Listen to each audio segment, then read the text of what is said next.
Hello everyone, this is Tech Sports TV, and today we're going to be talking about the XFL, the new great league, and the super fun league, the fun league, an extremely great league to watch, entertaining league to watch, with the officiating that, we don't hear is horrible every single week, so that's definitely a plus.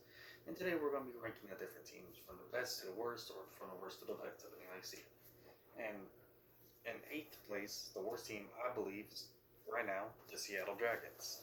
I know some people have them ranked higher, but I have them ranked the lowest because their win was the least impressive one out there. But as time goes on, Seattle Dragons may move up because beating the DC Defenders doesn't seem like that is that impressive anymore. It's night and day, the two different teams the DC Defenders were. And so, yeah, they're tied for the worst record. And it's just, that's where it is. And second place, and seventh place,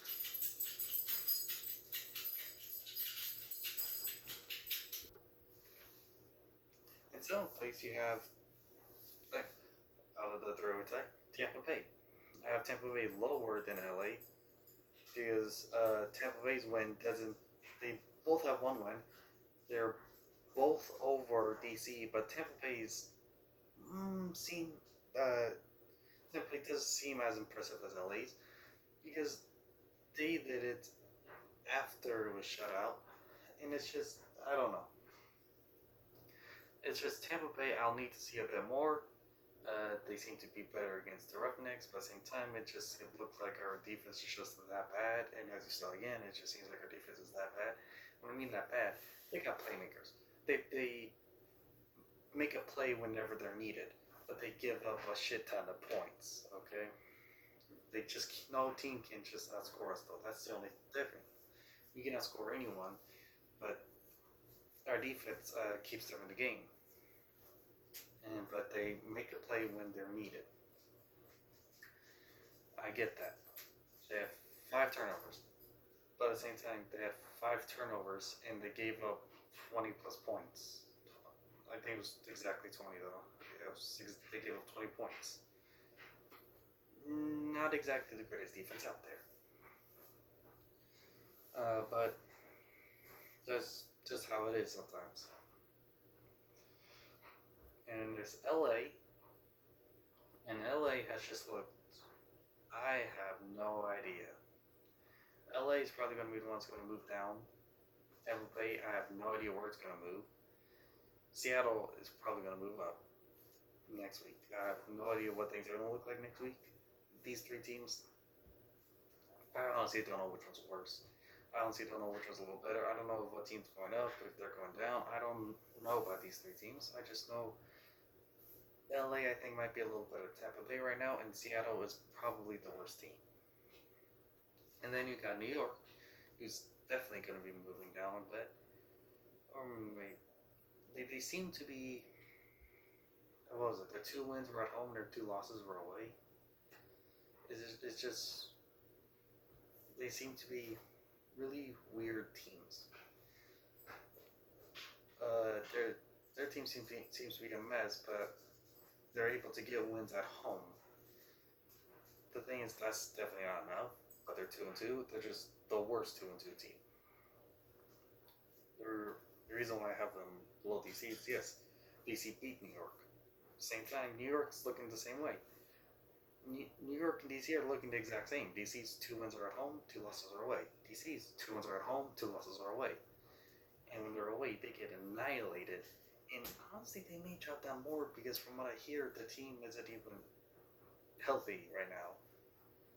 They got a couple injuries left or right.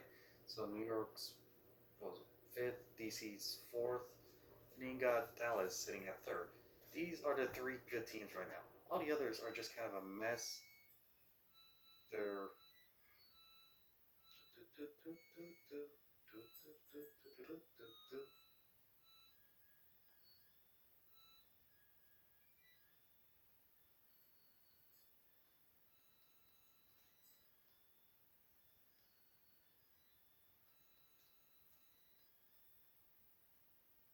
okay, it's done. The other teams are just a mess. All the teams I'm not really worried about right this second. DC, I might be worried about again later in the season, depending on what happens. But I'm not really that worried about them right this second. The three teams that are good right now: Houston, Dallas, and St. Louis. Dallas is the third best. They lost to St. Louis and they lost to Houston, so they can't exactly leapfrog them. Plus, they have a worse record than Houston and St. Louis. So again, they can't exactly leapfrog them at all in any sort of way. They have a worse record. They lost to both of them, and they definitely don't look like the better team out of both of them. So there's that. But they do look like they're actually a competent team. They have a pretty good defense. Just they don't really have that good of an offensive scheme or quarterback or whatever. 5 turnovers. And I'm pretty sure they have the most turnovers on any team. So it's not a good sign. Then you have St. Louis, who, again, now that DC is a mess, they're looking like the most complete team. St. Louis is second. They did lose to Houston, but again, no one can outscore that offense. That offense is the saving grace of that team. And again, the defense, even though they give up points, they make plays when they have to. They make game-ending interceptions. They make game-ending sacks. They make game-ending stops. They do what they have to end the game. They may not be the best throughout the game, but when it gets down to it and they need to get something done, they'll get it done. That's Houston. St. Louis, they're not like Houston. They don't really need players because they're able to actually stop teams from scoring, except for Houston. But again, no one can stop them, so I don't fault that against them. They're able to stop teams from scoring. They're able to score as well. They got a really good run game. They don't have the best quarterback, but they got a good run game. That's the thing that St. Louis and Dallas have in common. St. Louis and Dallas are kind of similar teams. Dallas, I think, is just worse at it. They both have a good run game. They both have a great defense. The difference is St. Louis's quarterback is much better than Dallas's quarterback, and that's what it comes down to. St. Louis has a good run game. They have a pretty good quarterback. They have a really good defense. St. Louis is they're looking like the most well-rounded team, especially now that DC is out of the picture and it's a huge mess. DC looked like the most well-rounded team, but it was more defensive heavy, but now that's St. Louis, the most well-rounded team that's pretty defensive heavy. And obviously right now, the best team is the team with the best record, 4-0. And honestly, like I said, the reason why they're the best team is because of that offense. That offense can score well. They score the most points. You can't stop PJ Walker and Cam Phillips. And even without Cam Phillips, like last week against the Dallas Renegades, good defense, they were still scoring at will without Cam Phillips. He was on the field, but PJ Walker wasn't throwing to him. The Houston Roughnecks, they're a good team. They score at will. I mean, the problem is their defense gives up a lot of points, but they make up with it for their highlight plays. They make plays when they have to. That clutch interception, that clutch stop. I think 2 clutch interceptions the past 2 weeks where I said, thank you. Against both St. Louis and Dallas. Oh, no, against the Tampa Bay Vipers in Dallas. Against St. Louis, I don't know if it was a clutch interception, but we beat St. Louis, yeah. We did something, we won. And what was the first thing we played? Oh yeah, the defense. Again, they can't be good. That second half, LA was scoreless against Houston. So it's we will see. Houston has the best offense and they got playmakers on defense. They got playmakers everywhere. If they find a way, the thing is, again, they're vulnerable. Okay, the reason why they're vulnerable is because if you're able to get one more stop against them, then they are of you. Then you will win, because you can score against them just as much as they're able to score against you. If you find a way to keep up with the Houston offense, Houston's through. They're not a well-rounded team. They rely on that offense, and then I guess some playmakers on defense.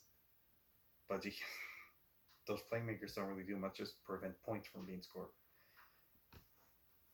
And so it's Houston. If Houston doesn't get a defense and their offense has a bad day or something like that, they're gone. But if Houston does find a defense that can prevent the team from scoring, not just playmakers, but actually prevent the other team from scoring, I say look out. Houston would be the most unstoppable team there is. Houston, I don't know if the Roughnecks would be good in the NFL. They probably wouldn't be, considering you still would need a pretty good defense, even with playmakers, and you probably wouldn't be able to get those interceptions as easy, or that sack fumble, or any of those turnovers as easy. And the offense definitely still wouldn't be that easy. The offense may still be pretty good, but the defense would be much, much worse. I really don't know about the Roughnecks in the NFL, but it's a good learning experience. The Roughnecks are definitely the best one in the XFL. And who knows? Maybe this is all the XFL needs. Just some really exciting, fun offense, because this is what the XFL is supposed to be, honestly. That's why they got the rules geared towards the offense and not towards the defense. I don't know. Most of the time, especially in the NFL and everything else, you need a good defense to win. The defense wins games. Offense wins you games in the regular season, but when it comes to the postseason, the defense is what wins. So we will see if that's true here, even though the XFL is more geared towards offense, but we'll find out. But like I said, power rankings, Houston's the best. And then, so it's Houston, then St. Louis in second, then Dallas in third, DC fourth, New York fifth, LA sixth, Tampa Bay seventh, and Seattle eighth. That's the end of my video.